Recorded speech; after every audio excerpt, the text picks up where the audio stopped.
radical listening for me is mostly about pro-social intentions. In other words, radical listening is about listening to people in a way that makes them feel seen, heard, and valued. So really, that's what we're aiming for.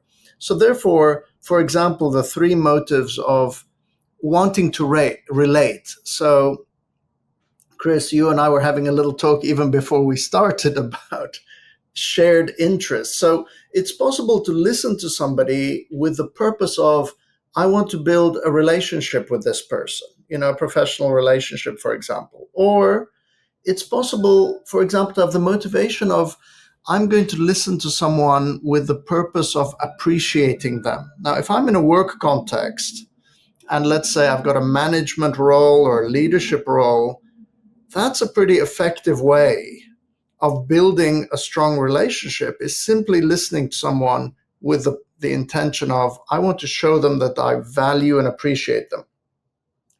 Now, to look at the antisocial, believe it or not, Chris, it's possible to have antisocial motives for listening. And initially we might think, well, that would be strange. Why are you listening to someone then?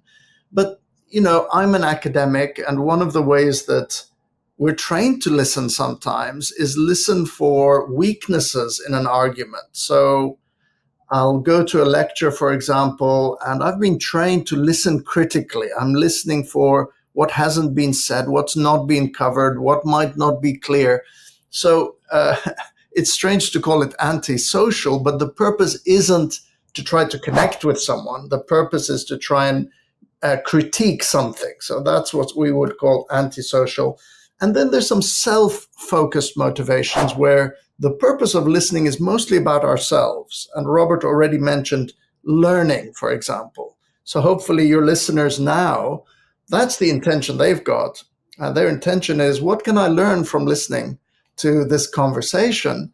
And like Robert said, if that's your intention, that your attention is drawn to what useful things are being said, how does it relate to my context, what practical things can I take away?